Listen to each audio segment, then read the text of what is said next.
Mga kapuso, mas makapal na at mas matibay na daw ang passport at pasaporte. At magiging hanggang 10 taon na po ang bisa. Ang panukala ay nakalusot na sa Bicameral Committee ng Kongreso. Pero ang kapalit niyan ay mas mahal na bayad.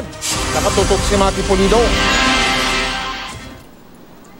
Sa bangketa sa labas ng DFA Consular Office sa Macapagal Avenue, Pasay City, tinitiis ng mga aplikante ang init ng panahon at pagkangawit ng paa at binti, makakuha lang ng passport.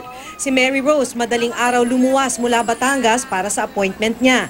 Ewan ko nga po doon sa guard kasi nasa loob na po kami, pinalabas kami kasi nakita niya yung oras namin na launa hanggang alas 2. Nakakasikip lang po kami sa loob.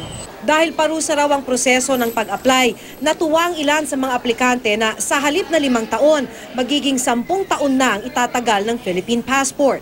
Sa bisaya ng pag-aproba ng Bicameral Committee ng Kongreso sa pag-amyenda ng Philippine Passport Act of 1996. Mas pabor sa amin yun. Unang-una na makakatipid. At saka isa pa, yung pagpunta-punta dito sa DFA, maiiwasan kasi alam mo naman dito, mahaba ang pila. Pero dahil 10 taon na ang validity, dodoble rin ang babayarang passport fee. Kung 950 pesos ito ngayon, pwedeng maging 1,900 hanggang 2,000 ang babayaran. Definitely, the materials will change. The materials are, of course, a bit more expensive because we want the booklet to be durable enough to last the 10 years. And we're also going to increase the number of pages. So definitely, there are corresponding increases in cost as well. Hindi rin lahat 10 taon ang passport validity.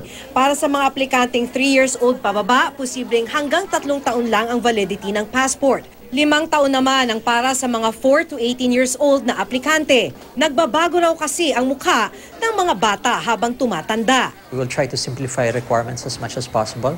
So, hindi na kami hihingin ng sangkatutak na dokumento, kundi babawasan na namin to the bare minimum without, of course, compromising the integrity of the Philippine passport. Hindi pa masabi ng DFA kung kailan may patutupad ang 10-year passport. Pagkatapos kasing lagdaan ni Pangulong Duterte ang naamyendahang batas, kailangan pang maglabas ang DFA ng implementing rules and regulations para rito.